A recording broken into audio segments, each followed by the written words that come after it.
What is up, everybody? Welcome to the Moose and John barbecue show tonight because our lovely co-host TD is on an unsanctioned vacation today. So he told us last week that he was going to go on vacation, even though he didn't clear it with me and I didn't approve his vacation request. He did it anyways. So TD is on vacation somewhere in the great state of Texas. I think he went to like a, I don't know, what did he do? He's going to like a water park. Yeah, you might. I don't know. You might know where he's at, Dennis. He's at some big ass indoor water park or something. Yeah, Schlitterbahn. Probably. He's maybe swimming in a bunch of other people's piss right now. So have fun, TD. We hope you're having a great time. But anyways, man, we got one of those two. Yeah, we got Dennis from Warpig BBQ, correct? Yeah. All right, that's who we got tonight. And tonight, guys, you guys know our producer John. He is going to be the acting TD tonight, and we're actually going to see if he does better than TD, because if he does, we might just have to replace TD altogether. So I'm going to have to screw up my mic first and log off 3 times. And so John's going to be he's going to be running the soundboard, working on the chat. So John's got a lot of hats to wear tonight, including the very cool Mad Moose hat he's got on right now. But anyways, guys, John was very nervous. So let's make John feel comfortable. Tell him that he's doing a great job so that he doesn't run off and cry in the middle of the show. I'll be all right. Enough of that. Enough of the intros. Everybody knows what's going on now. Real quick, before we let Dennis introduce himself and do all that, normally, right, we crack a beer at the beginning. Everybody knows that. But tonight, I want to show you guys something freaking cool. So this is a Fog Hat cocktail smoker. Nice. And what I have right here is just some whiskey on ice. Now, you should tell him who suggested that. I was suggested this product by John, even though he's never had it before. So what you got here is their little tiny oak whiskey barrel shavings. All right. So basically what we do is we shove these little shavings. Let's see if you can see it here. Yeah. What are those? Cooking pellets? No, they're like little wood shavings. So you put them in here, you pack them in there, and then you put that. That looks like something else, man. All right. Yeah, I know. That's complicated. Don't do drugs. All right. Yeah. Listen, then it comes with a torch, bro. It comes with a torch. All right. Try not to light your house on fire. Then you go like this.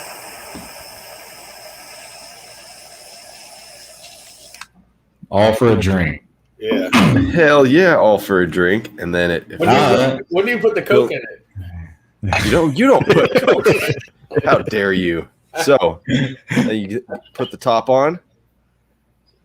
Oh man. And now you got smoked whiskey. It's pretty cool. Question: what flavor wood is that? It's oak. It's actually made out of whiskey oak barrels. So pretty cool. It actually adds a little bit of fancy. Tonight I'm dining on a fine plastic bottle of Smart Water antioxidant. Ooh, top of the line antioxidants. Yeah. That's right. Only the best for Warpig BBQ. All right, enough of that. You guys saw me almost light my house on fire. Dennis, why don't you go ahead and introduce yourself, man? Tell us about you. Tell us about your company and anything else you want to go ahead and mention. Cool. Yeah, Dennis Butterworth, Warpig BBQ from Houston, Texas. Born and raised here. Been on the competition barbecue circuit since 2009. Back in, when was it? I almost forgot my story. Back in 2016, I decided to try to make a barbecue sauce for us to use on ribs in our competitions. Took it around the circuit, getting some good walks and ribs with it. Ended up finishing on the big stage at Houston Rodeo, which is the world championship down here, with 8th in ribs there. Decided to take it commercial and start selling it. So started hand modeling it at a local commercial kitchen. Yes, he does. And Oh, it's gonna be a great. People started buying it, started putting it in small markets. Been in a lot of small markets for a while now. Since then, we have a grocery chain down here. Excuse me. It's pretty much the largest retailer in Texas. It's called HEB. A lot of people know about it. You can see. Yeah. Wait, there it is. I'm jealous that we don't have one. Yeah, you can see that check in the background is from HEB. So they have a contest every year called the Quest for Texas Best. It's kind of like a Shark Tank where if you're a small business or even a major corporation and you have a product that's made in Texas, you can submit it to them. Oh, nice. So I had sold like 50 bottles when I entered the contest, kind of as a joke. Just not really as a joke, but just to see how the process was. And then next year I would submit with some real sales data. Ended up making a finalist, top 25 out of like 650. And then went to the finals and won first place. And so that launched my business, to say the least. And we became Warpig BBQ LLC after that, and got into 300 HEBs after that, and just been rock and rolling ever since. Just, with that one barbecue sauce was FUBAR for use on butts and ribs. And then now I have Snafu, which is our chicken sauce. It's orange pineapple chipotle flavor. We have a FUBAR flamethrower, which is our spicier version. Our newest sauce is called 50 Cal. It's our savory beef sauce. We kind of talk about it as bark in a bottle for your brisket. And then our rub called Ham Grenade. So we have a pretty good product catalog still out there creating, trying to come up with new ideas. Awesome. Got a brisket rub coming out in the next month. Hey, me too. Excited to launch that. So maybe, hopefully, right, John? Yeah. It's it snags it, but just waiting on labels now. Oh, welcome to my life. Yeah.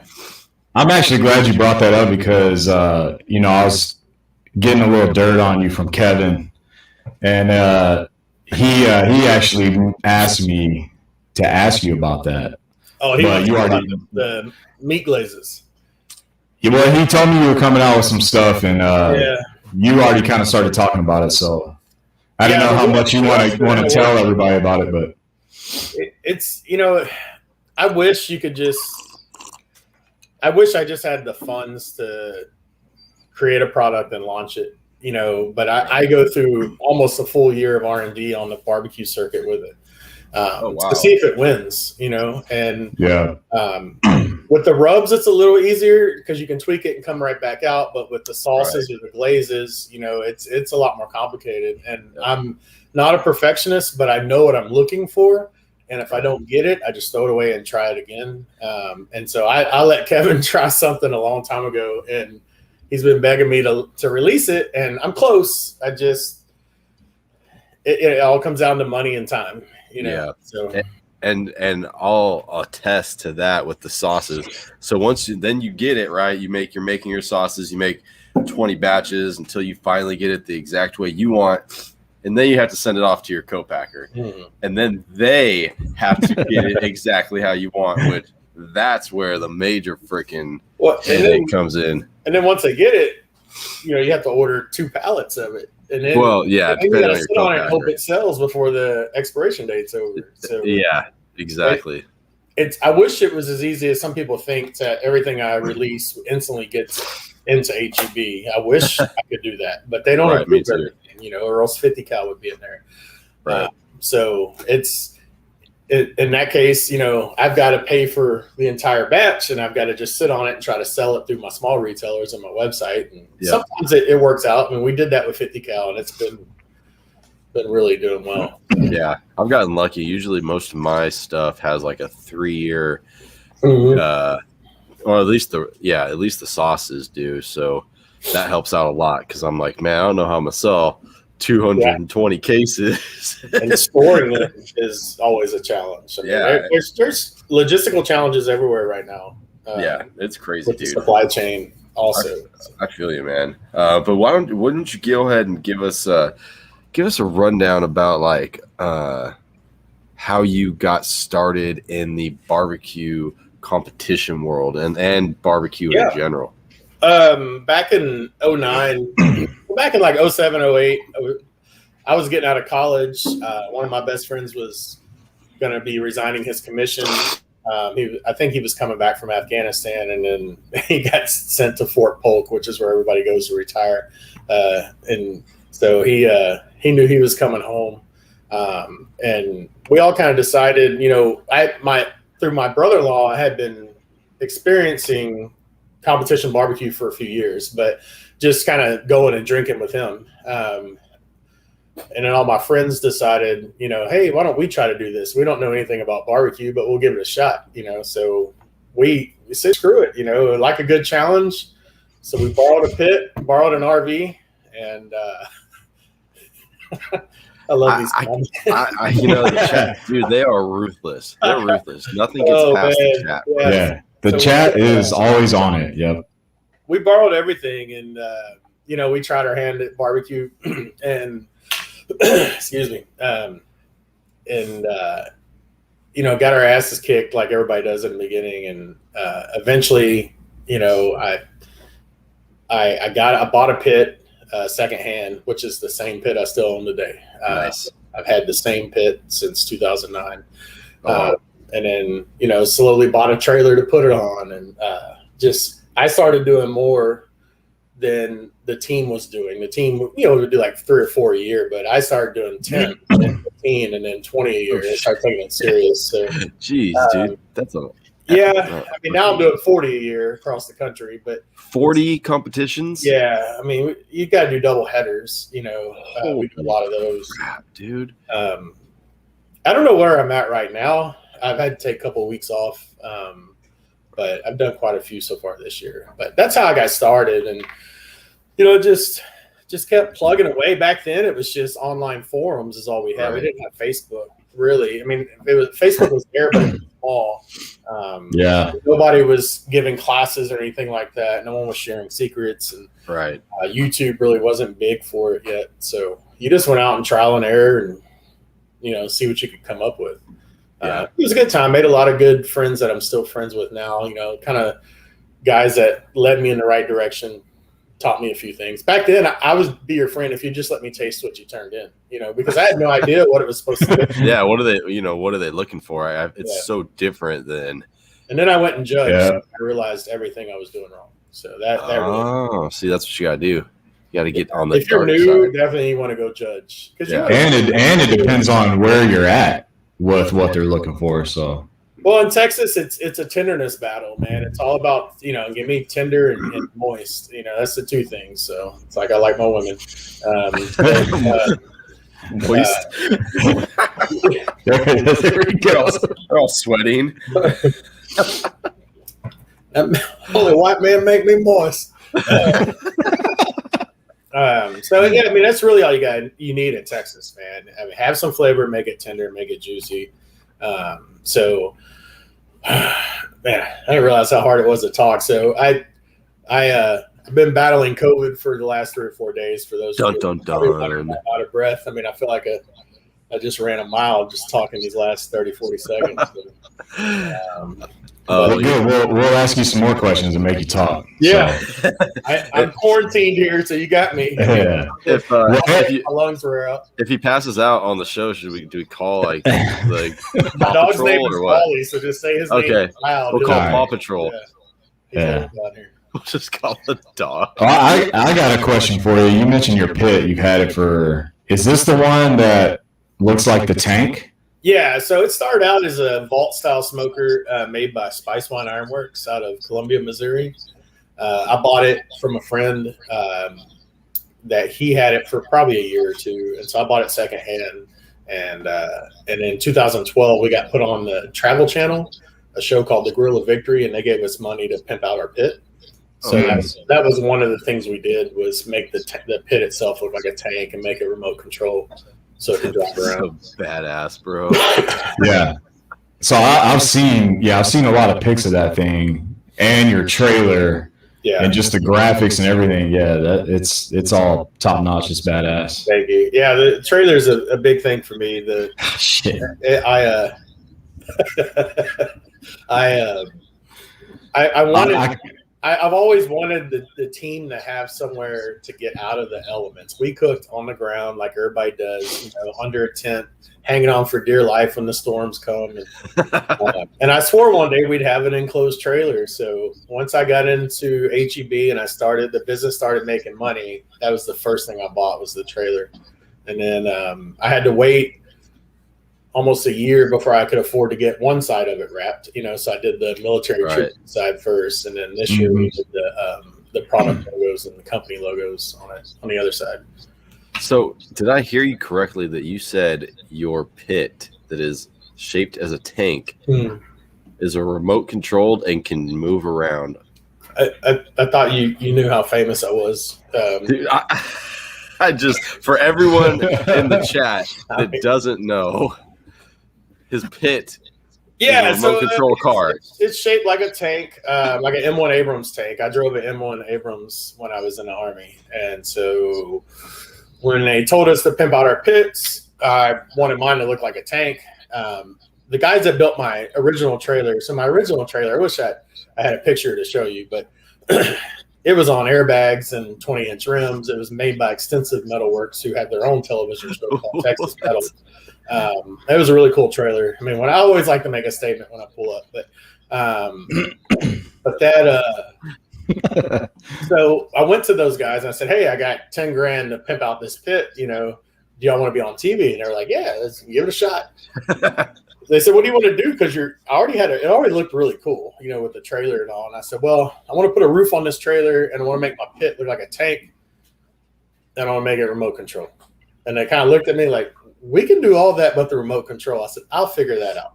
So I went on YouTube and taught myself how to do the radio control stuff, and watched a lot of videos on radio control lawnmowers. And so that's where I got the parts list and the know-how to do it. And I just ordered the parts. They come off a snowblower. Apparently you guys up north have snowblowers that have tracks on them. And so I got Honda snowblower tracks and wheelchair motors, and it rolls, man. It'll get after it. So, dude, that's if you just go on YouTube and look up HEB toolbar, you'll see a video they did for me, and it shows the Bruce Bowen, the San Antonio Spurs driving the tank. So, dude, that's badass. So sick. That's how you should do your turn-ins. You should drive them up. You should drive them to the tank. Falls off. Let me tell you. And I've had it fall off several times.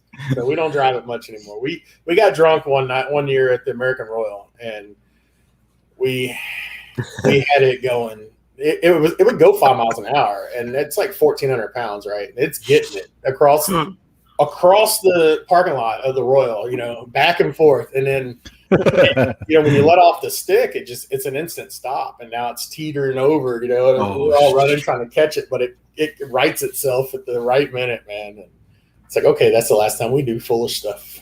Not gonna risk it.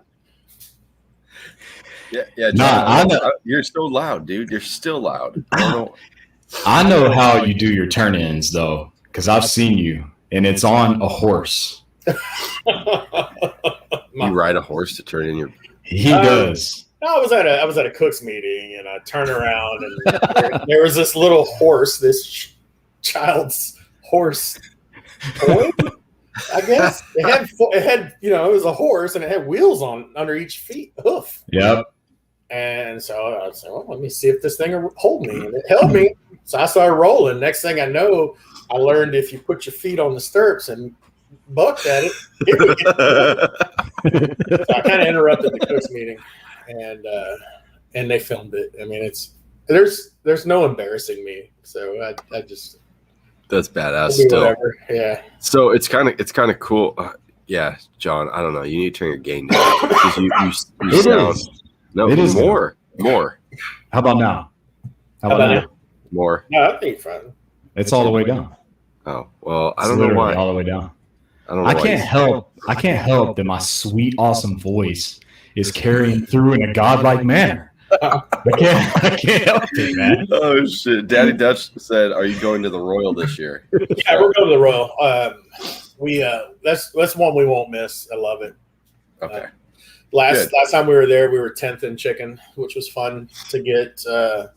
a little ribbon and some get our name called. So we're gonna see what we can do this year. There's a bunch of us from Texas. We'll all be in the same area, so it should be a huge party because we have a killer sound system on our trailer, and we like to turn it up pretty loud.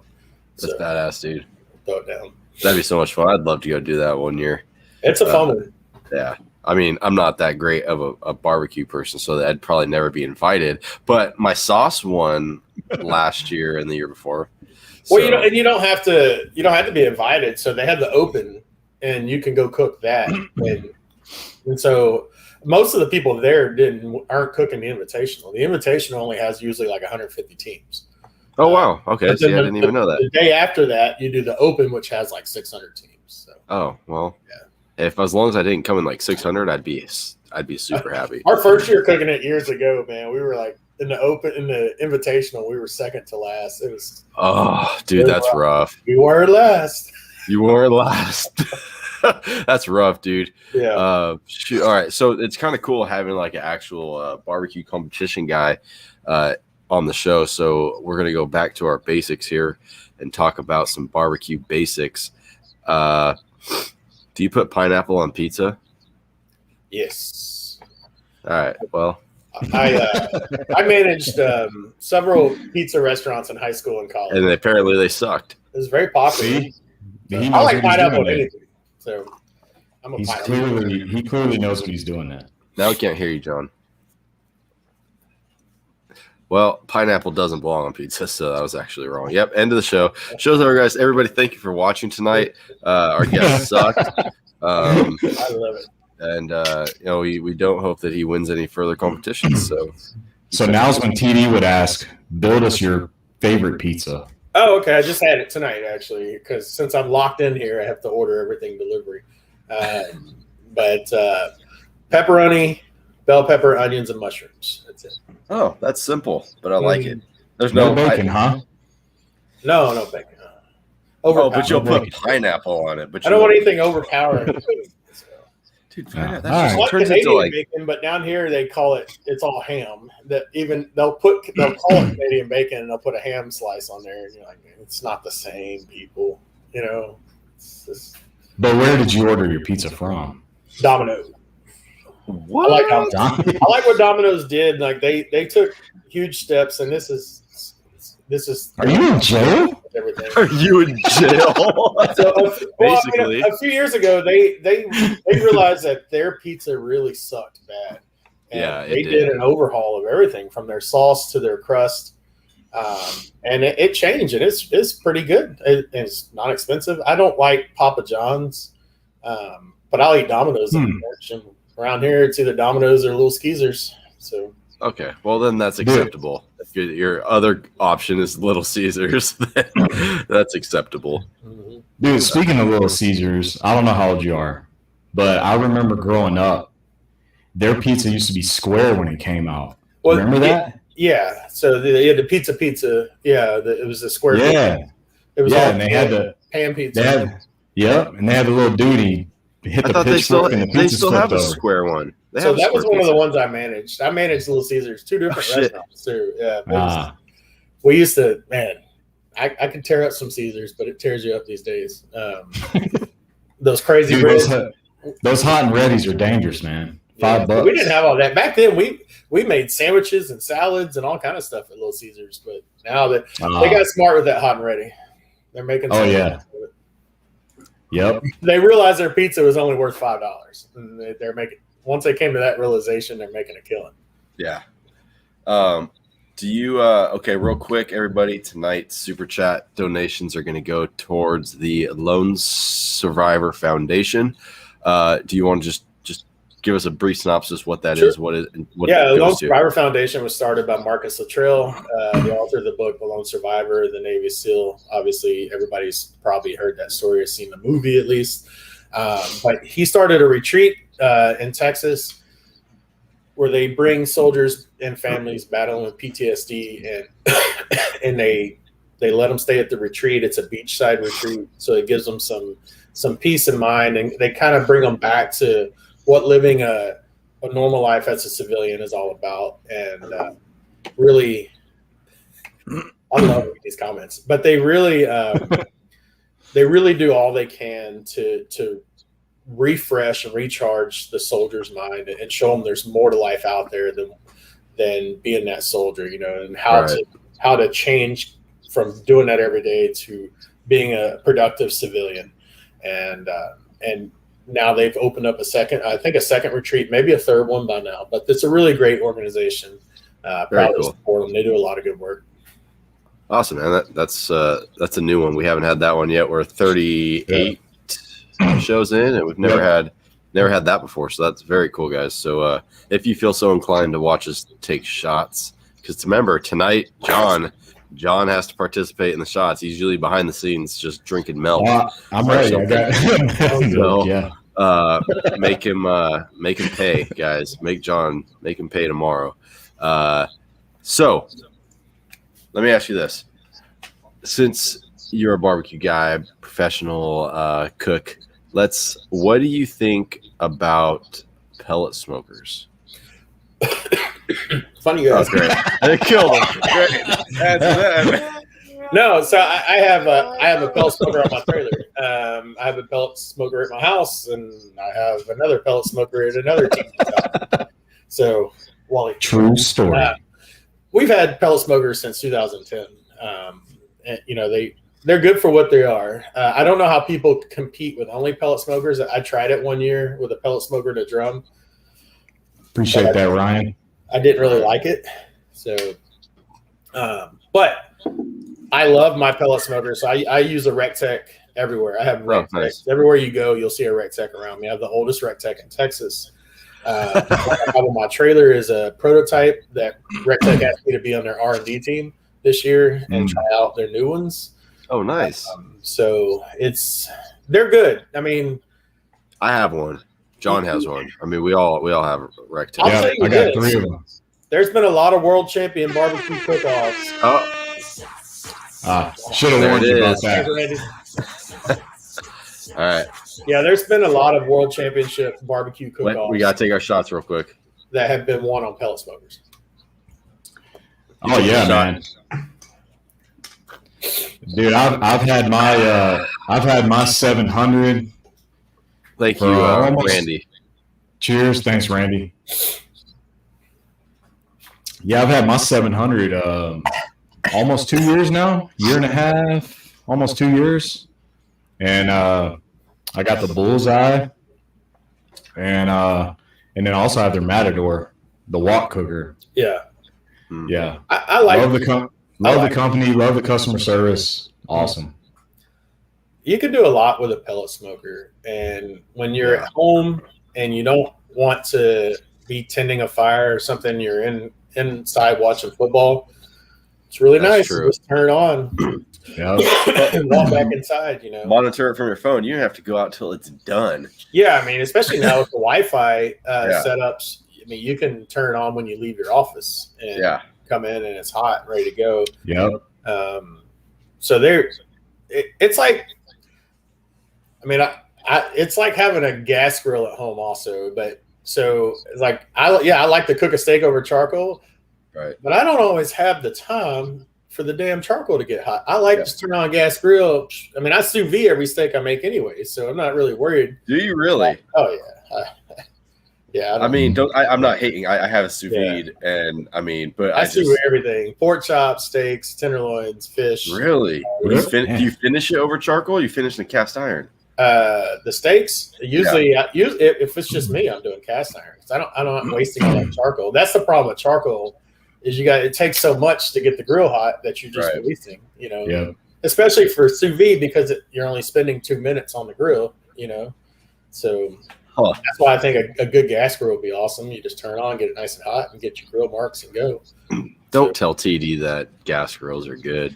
That's why every steakhouse you eat at is using a gas grill to sear their steaks. So. Yeah, and every steak, and there's not a steakhouse out there that makes a better steak than the steak you make at your house. That's right. That's why you need a Bullseye though. Yeah. Those get hot. I just haven't.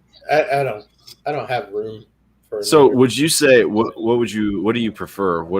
Is it lump charcoal or briquettes? So in my smoker, it runs off lump or B&B makes something called the char log, which is really those are the best if you can find them. That's what I love the most because it's even burning, and then if not, I'll use lump. But man, for years I ran Kingsford Blue Bag charcoal, so I'm no charcoal snob, but Kingsford leaves a lot of ash laying around. So I don't like that taste that briquettes give off. I mean, there's always it's just, to me, I always get this kind of like chemical-y taste smell. If I'm grilling, I always want to go with a lump charcoal for sure. Yeah, because it's closest to wood you're gonna get. Exactly. So I never buy the briquettes. Dude, I went to my friend's house and he was like, "Hey, can you make the burgers tonight?" And I get there, dude, and he's got freaking like that match light, like infused charcoal with like. And I'm like, "Bro, really? This?" He's like, "Yeah, it's so cool. You just light it with a lighter." I'm like, "No, I know how it works." I'm just like, "Why do you have it?" And that's crazy. Like, that's one thing you will always see on our barbecue trailer, by the way. It's a bag of matchlight charcoal. So that's how we get the pit lit in the morning. So my pit has a horseshoe-shaped charcoal basket, and we start with charcoal, and it goes around, and we put wood on top of it. And then we have a starter section in the very beginning, and I fill that with matchlight, and I light it. And I light it an hour before I ever need it. It burns so damn hot that it gets that big pit to 300 degrees in less than an hour that I have. You know? So, and then by the time I put brisket on or anything else, the matchlight's long gone. But people always laugh at me when they see it. I'm like, it's whips your ass. I mean, I don't know. TD's here. What up, TD? What up, TD? We're actually, everybody say hi, TD. We hope you drink some piss water at the water slides today. What is TD's Brewing Barbecue mankini? Speedo. The Speedo. I agree. I think Kingsford Charcoal Light Match is probably some of the grossest. I agree with you, Cooking Cop and Babe. I just, dude, I hate that stuff, especially cooking over. I guess if you're going to use it to light your wood and then you're just cooking with wood after, that's different. But man, those burgers, they tasted fun. They tasted like match light charcoal, dude. So it was bad. Yeah, I've judged barbecue comps where people turn in chicken that tastes like they lit the match light and put the chicken on it. Oh hell no! Just your guts just start turning on the inside, and you're looking for the bathroom. Like, man, this is nasty. People that cook food on over charcoal when it's still black deserve a special place in somewhere else. They just need to go to McDonald's. All right, so let me ask you. Is TD? Are you still in the chat, TD? Do you want to say anything to everyone while you're here? Are you just gonna step in and say hi? And then say hi and bye. Yep. Yeah, he didn't even say bye. He just said hi. All right. So, do you use foil or no foil when you're wrapping your stuff? Foil always, and I wrap in pans, aluminum foil pans. No butcher paper? Oh, what the hell, man? You trying to make a sandwich?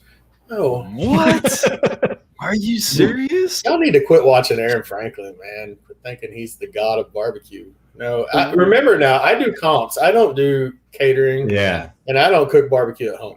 So. No, I'm glad this came up because I was going to ask you, one, when you cook on your pellet smoker, do you do the exact same that you do on your pit, or do you change up what you do at all? No, if I was just doing my pellet smoker, it'd be the same. So I start my brisket on my pellet smoker while the pit is getting hot. So that whole hour, it's being cooked at a very high temperature on my pellet smoker.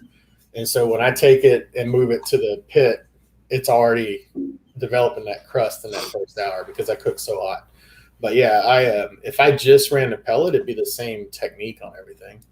So do you do hot and fast then? Oh yeah. On your briskets? My brisket ribs and chicken are always hot and fast. So my pit, which would be what degree? 300. 300. Yeah. Okay. I start my brisket on the pellet grill at 450. What? Okay. For an hour. Okay, wait. I asked that. walk us through how you make a brisket, because this is I've never heard this. Yeah, method. so when I pull my brisket out of the fridge after it's been injected overnight, it's already been rubbed. My pellet grill gets the 450. I put it on. I spritz every 15 minutes with water to keep the sides moist, right? Because you don't want the edges breaking off. Hey, no. And so, and on the pellet grill, you want to rotate it so that it doesn't get too burnt on one end or whatever. You don't want it burning at all. But every 15 minutes, I'm spritzing just to give some moisture in the air. And I only use water in the spritz. That's a whole nother science question we can have any day. Because it's just for moisture. And then after that hour, I put, it's 450. After that hour, I'll put butter on top of the brisket. And I use the Land O'Lakes mix of squeeze butter, which has a little bit of oil to mix, right? So I'll squeeze that over the top and put it on the pit. So it's 450 for an hour, and then it goes on to a 300-degree smoker after that, because that way it's getting that smoke bath. Dude, after that hour, it looks like it's ready to wrap, but it's not. Okay, so now you got it on at 350 on the pit. Right. Yeah, 300 to 350. Yeah. And you're cooking over wood, right? Just straight up wood.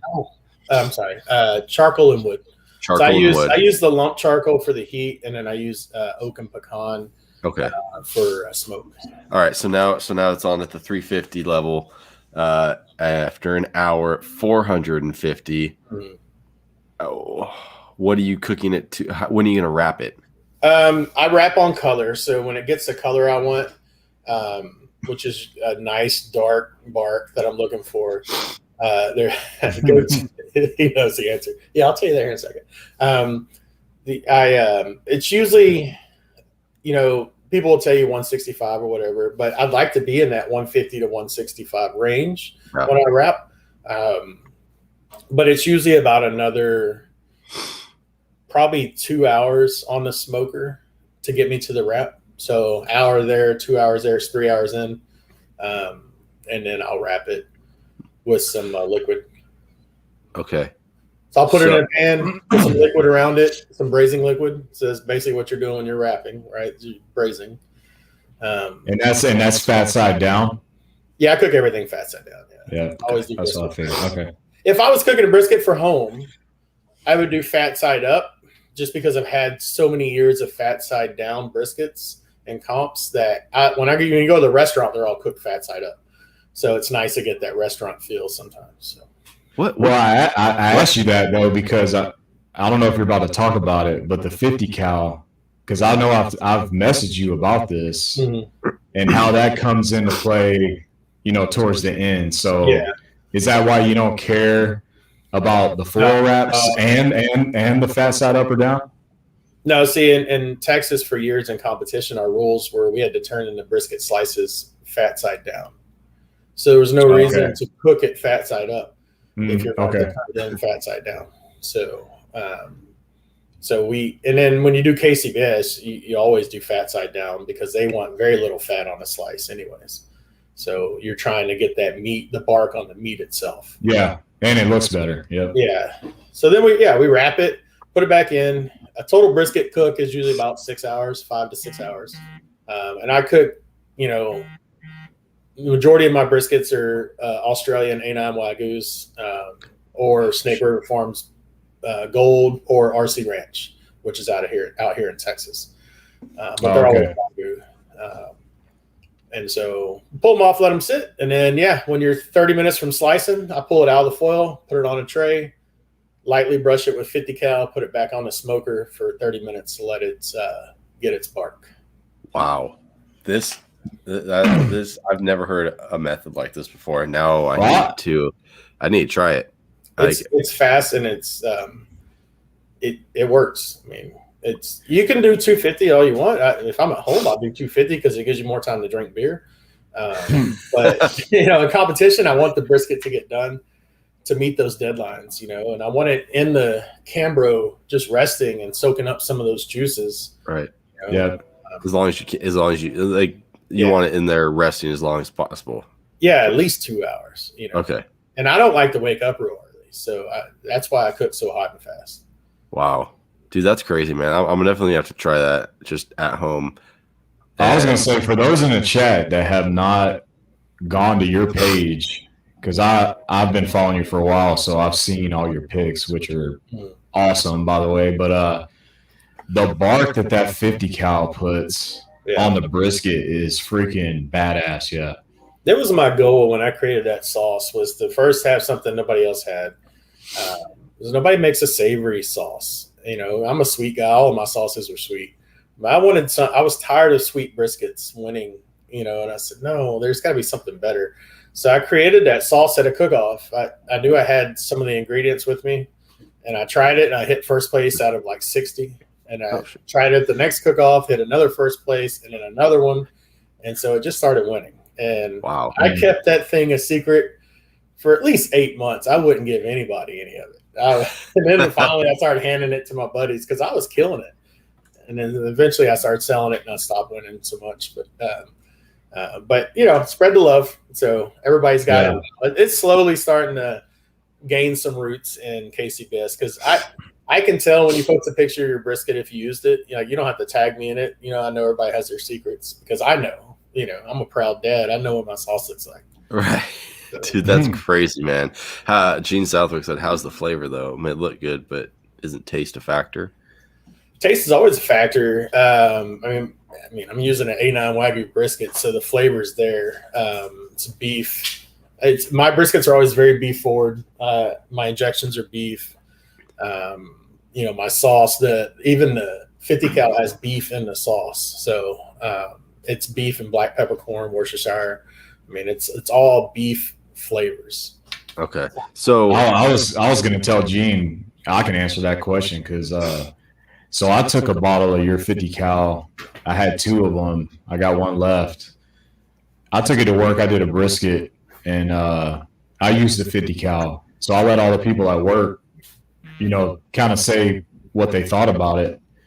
And, dude, everybody loved it. And that Worcestershire that you're talking about, the flavor that's in there, that's what I like most about it. It's got a real savory flavor. Yeah. Yeah, it's really good. I'm going to have to try and it works great on prime rib, or in burgers. I used it at a SCA steak cook-off once. I showed up. I'm one of the few SCA cookers that sous vide steaks also. So I show up with my little generator, my sous vide machine, and charcoal grill. You're allowed to sous vide a steak at SCA? Oh, yeah. You can use gas grill at SCA. Yeah. Oh, shit. I didn't know that. Yeah. So I do that, pull it out, pull the steak out of the bag, have my grill grate super hot, and I just brush 50 cal on the steak with no seasoning on the steak whatsoever, because there's a ton of seasoning in that in the sauce. And so I brush it on, throw it on the grill grate, sear it both sides, turn it in, took top 10. I was thinking it was like 8th. It wasn't the prettiest, but it was black and it had grill marks, but it tasted good. Yeah. So. Would you say that? Would you say though, cooking at 450? Would you, if it wasn't one of those Wagyu briskets, if it was a choice brisket, would it make a difference? Would it dry out? No. You're only doing it for an hour. You got to use, put a water pan in your smoker or your pellet grill or your smoker, or however you're doing it, and spritz it. Just really spritzing it. Just keep that top moist at all times, right? And let that rub set in. So can y'all give me 30 seconds? I got to let this. Yeah, man, go ahead. Yeah. Outside. So. Gene Southwick said, where do I sign up and get some? John, do you have his website? It's madmoosebarbecue.com. What? I'm kidding. Yeah, you can get some of our guest stuff at madmoosebarbecue.com. It's there. It's the same thing. No, you go to madmoosebarbecue.com first. Order some of that. Then, it's warpigbarbecue.com. Okay, so it's just warpigbarbecue.com. Yeah. So, okay, cool. Well, real quick, what's the I don't use binders. Whoever asked that, yeah. No, I let the meat sweat. That's the only binder you need. Let the meat sweat. I like that. Yeah, I agree. You don't Don't need waste your mustard. time. Say that for the hot dogs. Hell yeah. What? Okay. Hey, does mayonnaise go on a hot dog? Oh, it's good. So I'm a mayonnaise guy. I dip my French fries in mayonnaise. If you ever went to Germany, pommes frites with mayo. But no, ketchup and mustard only. Oh, what? What about Nickelback? They're a great band, right? Nickelback. Everybody hates them, but they sure do sing along when the song comes on. Yeah, they do. See? Exactly, bro. So I'm telling you, one day somebody was just like, you know what? I'm going to make everybody hate Nickelback, and I'm going to make it trendy. And all of a sudden, everyone hated them, but everybody knows all their songs and knows all the words, but yet we all hate Nickelback. That's why they hate it, because it's freaking played all the time. Man. Well, they're great. So what's the worst? All right, let me ask this. What's the best flavor of grape jelly for a peanut butter and jelly sandwich? Just the best jelly. Flavor of grape jelly? The best flavor of jelly. Bama grape. Man, I like grape. I like grape or strawberry. Which one's better, though? I grew up eating grape. I'm sorry. That doesn't matter. I grew up eating grape, so I like grape the most. Damn it. He's gonna die on our Blackberry's show. Another one that I like. Down here we have one called Mayhaw, which is interesting. What's it called? Mayhaw jelly. Some little tiny grapes. Never heard of it. Never heard of it. Yeah, it's a Texas thing. So. Grape jelly's for children, so I don't really I was about to say, he says grape jelly is for children or people with children palates. It's true. It's true, which makes me question your methods of brisket and sauce and that's everything. It's not for everybody. I mean, you put pineapple on pizza too. You're kind of all fucked up. Yeah, you don't have to try my methods. No, I'm going to. It's going to be a YouTube video. They do win money, but it's just some people like cooking consistent temp. 250 the whole way, that's fine. Whatever works, whatever helps you. Hey, I'm always down to try something new, and that's the first time I've ever heard of a method like that. So I'm definitely going to try. No, I didn't do 450, but I've done hot and fast briskets a couple times. And I thought 275 was hot and fast for me. 275 was like that was getting it hot and fast. But now I learned it from a cook that's won a lot more than I will ever win. So I figure if it wins for him, it's got to work for me, and it's been working good. I agree with Gene on the peach jam, though. Peach jam's where it's at, bro. Peach preserves, yep. Mm-hmm. All right, everybody. John had to work. He worked really hard this week, and he was really nervous about having to run the game show. He was like, "Man, okay, I got to come up with these questions. I got to do this." I got some good ones. And so tonight, guys, John is running the game show. So, John, I'm going to let you take this away. Wait, first, are we doing the brewery shout out? Even though I'm the only one drinking a beer. Yeah, we'll do that. I guess I'll do my brewery shout out. All right. So I'm drinking. Yeah, Pipeworks Brewing, Blood of the Unicorn, Hoppy Red Ale. I actually got this from Ryan Hooglin from Barbecue Bites on the Beer. Yep. So this is his first beer swap with him that we're doing. So. I got that. Yeah, and this is out of Chicago, so I got to get in on that with him, man. He says some good stuff. I've been drinking it while we've been talking, and it's really good. All right, game show time. Yeah, let me get my questions ready. He's so nervous. Listen to the sweet music. He's so nervous. You're not getting any fancy talk show talk from me in a fancy voice here. Come on. Yeah, you have. You know what? We're gonna leave that. That's TD's thing, you know. All right. So Dennis, every week on the show we do trivia. So the guest goes against Moose. So I don't want to say that there's pressure on you, but he's won twice in a row. So he's looking at a three-peat if he freaking wins. So. Yeah, you got to do what you got to do. All right. It's coming. Okay, so today is National Milk Chocolate Day. These questions, it's National Milk Chocolate Day. Yep. Who says milk? You mean chocolate milk? No, it's milk chocolate. Oh, milk. Okay, gotcha. What the hell? My bad. Yeah, you're right, Kim. Sorry, I'm trying. All right, it's National Milk Chocolate Day. All right, Moose, you got 5 seconds to tell Dennis why you're going to beat his ass in this game show. Well, I'm undefeated the past 2 weeks, and I'm just smarter. Period. So that's how I'm going to.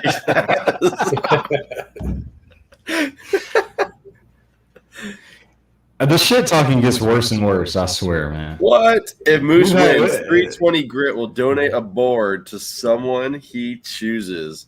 Yeah, no pressure, bro. Shit. Yeah, wow. No pressure. You really better. Gene, hey, speaking of Gene, real quick, sorry. You see that American flag right there, the board? That's the one I just got from Gene. Badass. Dude, I have to win. And it may or may not have Warpig product sitting on top of it. If I win, do I get to choose? Like, can I choose my wife to receive? No, you don't. Oh, okay. All right. So I'll choose somebody. I'll choose somebody in the chat. How about that? Somebody that is actually watching the show. All right, Dennis, your turn. You got 5 seconds to tell Moose why you're going to beat his ass in this trivia show. Oh, it's obvious. It's because I'm from Texas. There's nothing to do with milk chocolate. You're going down. Well, this sounds like a Western standoff. Production quality. Yeah. Yeah. All right, here we go. Moose, since you are the back-to-back champion, you get to go first. Oh, I thought you get to choose. Okay. All right. It's your game show. Your game show, my rules, bro. All right. Yep, you're right. All right, you guys ready? All right, this question is worth 6 points. Okay. Every second, Americans collectively eat 100 pounds of chocolate. Americans also consume 2.8 billion pounds of chocolate each year. Without going over, how many pounds of chocolate on average a year does each person eat? Okay. Without going over? Yep. Oh, dude, how many pounds does each person eat? 5 pounds. 10 pounds. Yeah, 10. That includes like chocolate cake and stuff, right? Okay. 10 pounds. Why are you making that face? You can't. You're giving him. I didn't make any face. Let's say 200 pounds. 200 pounds? We have a lot of even your dog is like, no. The dog's like, no. A lot of people eating chocolate these days. All right. He said 6-0. Moose takes the lead. It's 11 pounds. See, I had no 11 pounds. Oh, shit. I was close, too. Dude, 200? That'd be like, that's like 3/4 of a pound of chocolate every day. Hey, man. I mean, some people like chocolate, you know? Yeah, but on average, not many people are eating that much chocolate. Ooh, off to a good start. Well, yeah. All right, Dennis, you're first this time. All right. Other than the Twix and the Kit Kat, these are 2 points apiece, by the way. Other than the Twix and Kit Kat, what are the top 3 selling candy bars in America? The Milky Way, the Snickers, and this is all time of all. Yep. Time? Yeah, I don't think in America. I don't think the peanut butter cup is a candy bar.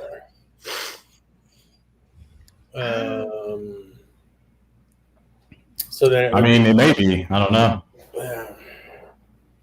Twix and a Kit Kat. Other than Twix and a Kit Kat, Snickers, Milky Way, and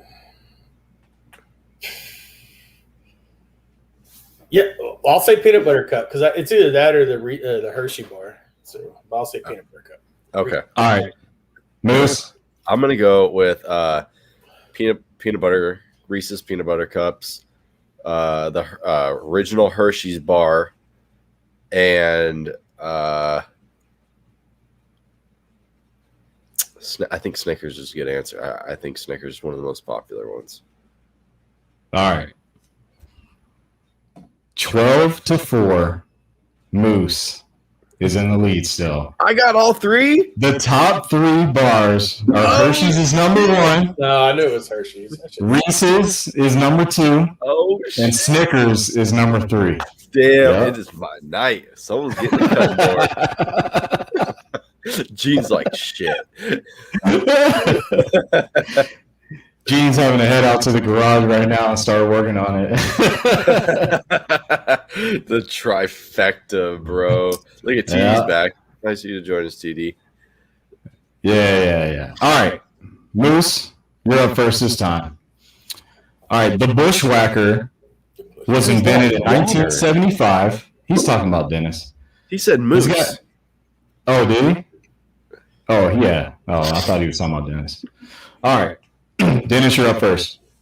The Bushwhacker was invented in 1975 in the Virgin Islands. Other than milk and cream de cacao, is that how you say that? Cacao? Oh, my God. Are you serious? I'm from Alabama, okay? What other 3 ingredients make up the Bushwhacker drink? And these are for 2 points each. Well, I went first last time, so we'll let Moose go. Okay. You did go first this time. Okay. I need you to repeat the question. Yeah. Because you said cow, and you got me all distracted. Yeah, my bad. Cacao, okay? The Bushwhacker, other than milk and cream de cacao, the cocoa beans, cream, what are the other 3 ingredients that make up the Bushwhacker? I don't even know what a Bushwhacker is. Is that an alcoholic drink? What? Yeah. Yeah, it's like a chocolate alcohol drink. Oh, all right. I'm going to say like Bailey's, whiskey, and chocolate syrup. I've never had one before. What was the other 2 ingredients? The ones that you said, other than? You just want me to say cream de cacao. Yeah, don't you? And milk. Okay. Bushwhacker. And where was it invented? It was invented in 1975 in the Virgin Islands. Okay, so it obviously had rum. Fuck. Cream de cacao. Easy Google. Milk. 75. So, okay. So,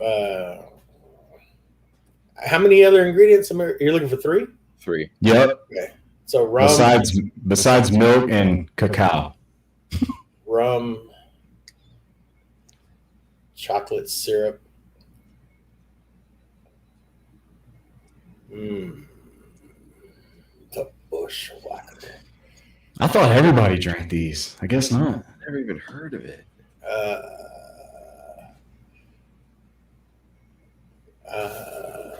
Jesus Christ. I don't know. Rum, chocolate syrup, and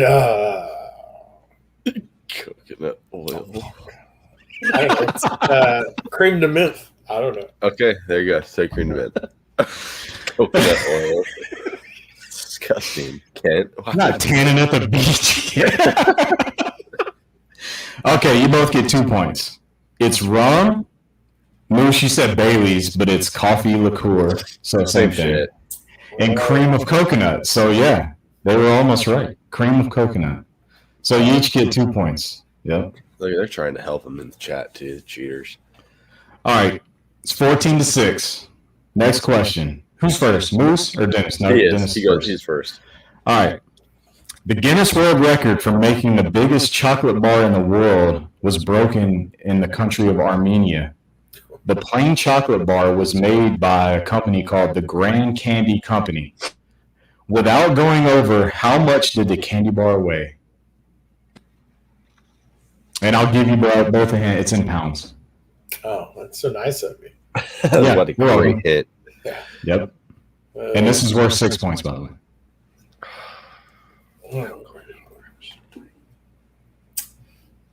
Largest candy bar. Gene said, "Can you block a host?"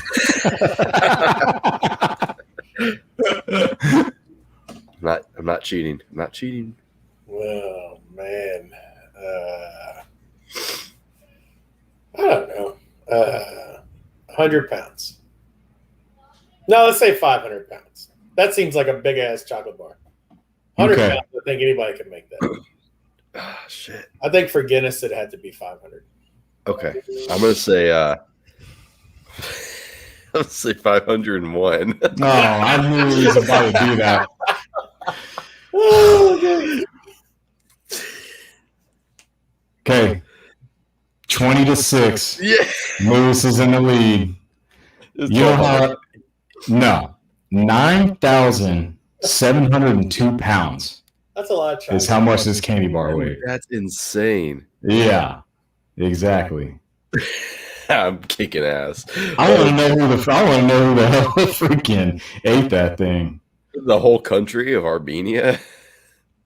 Oh. Okay. Gene. Next question. Hershey Kisses were first produced in 1907. A new machine in 1921 gave them the current shape that they are now. Okay. What shape were they prior to 1921?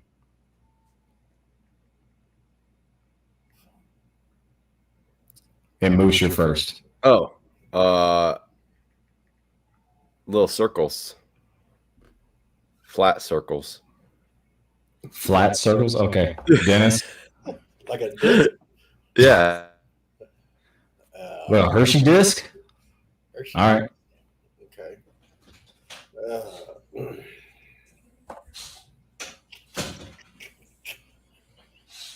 So many bad answers in the comment section.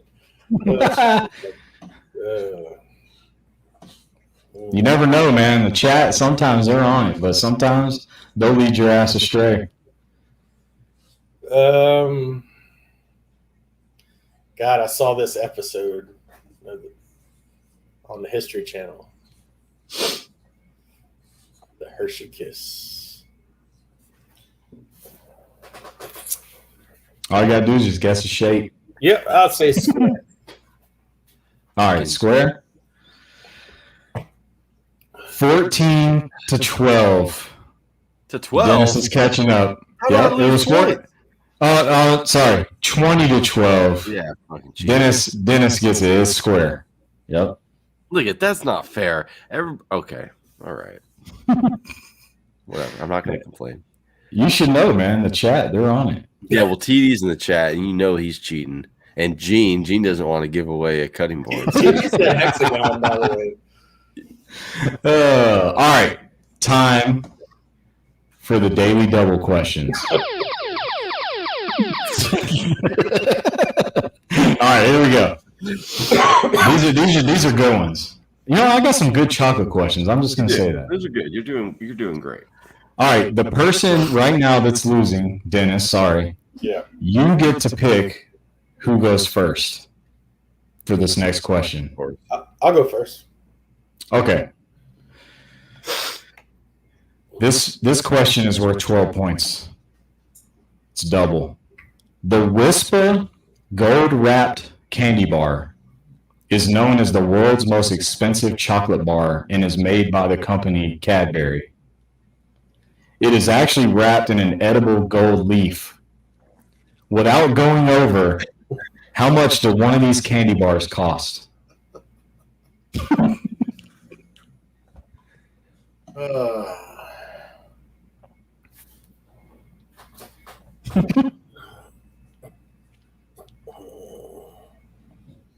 The Whisper Gold Candy Bar.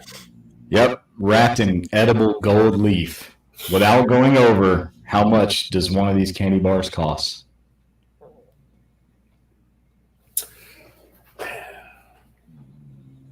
Can't be that expensive. Gold leaf's not that expensive. I wouldn't know. I don't buy gold leaf, so I have no freaking idea. You should Every once in a you know while, what? I like to put it on my nipples, you know, prance around. So. I was gonna say, man, you should start putting that on your ribs when you do your turn-in boxes. Just gold right there on the top. I'm pretty sure the judges have never seen that before. You don't know. I would imagine it's got to be at least 1,000. I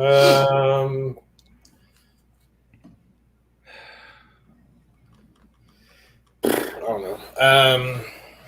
He needs a time limit. You need to put a time limit on this guy. We'll say because I don't want to go over. We'll say 1,400. Okay. Wow. Gosh, that's a shit. Lips. I'm gonna go 1,450. Ooh. Wow, you guys were both really, really close. But Dennis gets it. $1,430. Ooh. Oh, $20. I knew I should have said 1,401. Damn it! So it is 20-24. Dennis takes the lead. Gene, hold on. You might not be having to make a board. Look at Gene said this. He's making a board no matter what. It's just the winner gets to pick who gets it. Oh, okay. Man, that's badass. Appreciate that. Badass. Hell yeah. No, his cutting boards are freaking badass. So I'm not taking long, Jacob. He is taking long. All right, last question. And this is a good one. I don't know if you guys watch movies, but especially chocolate movies, like Willy Wonka's Chocolate Factory. Uh-huh. All right, here we go. In the movie Willy Wonka's Chocolate Factory, there's two parts to this. First part, what was the name of the boy who fell in the chocolate river and was sucked up the pipe? Then, actually, I'm going to wait for the bonus part. Who went first last time? I did. All right, what's your first? So the name of the boy who was sipping chocolate out of the river and his fat ass fell in it and got sucked up the pipe. Shit. Augustus. Dennis, I'm just saying, you're allowed to say the same answer if you want. Oh, man. Who the hell knows this? Oh, my God. People Googling. Yeah. I actually did know this. Really? I love that movie, yeah. I'll say the same name, Augustus. Okay. So you're both right. So we're just gonna leave the score at what it is. However, the second part of this question, bonus points. They're worth 2 each. Ooh. So Dennis, this could put you in the lead. He's already in the lead. Yeah. Oh yeah, Moose, you could catch up. All right, bonus point, 2 points each for each other than Charlie. There were 3 other children on the same tour. For 2 points each, what were the other children's names? Oh. And don't tell them, chat. Oh, they're already Don't tell them, chat. Don't tell them. Let them get it, fight it out. Oh, yeah. Other than Charlie. Oh, damn it, Charlie's and Augustus. And obviously Augustus because he's stuck in a fat pipe. 2 points each for the other 3 children.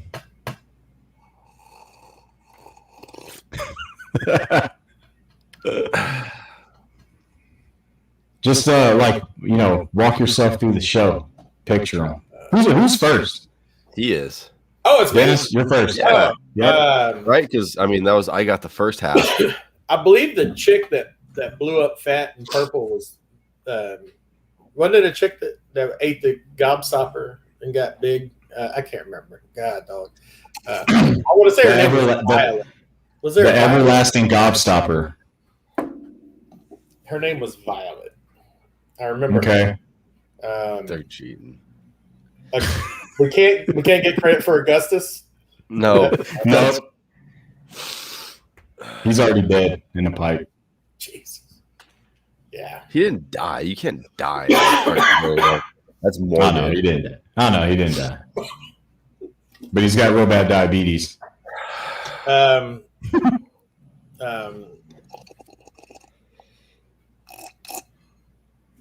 don't know.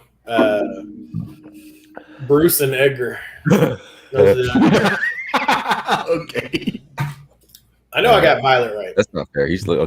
I'm looking at Violet, Bruce, and Edgar. Okay. Moose. Okay. I know Violet because Violet, you're turning violet. You're turning violet, Violet.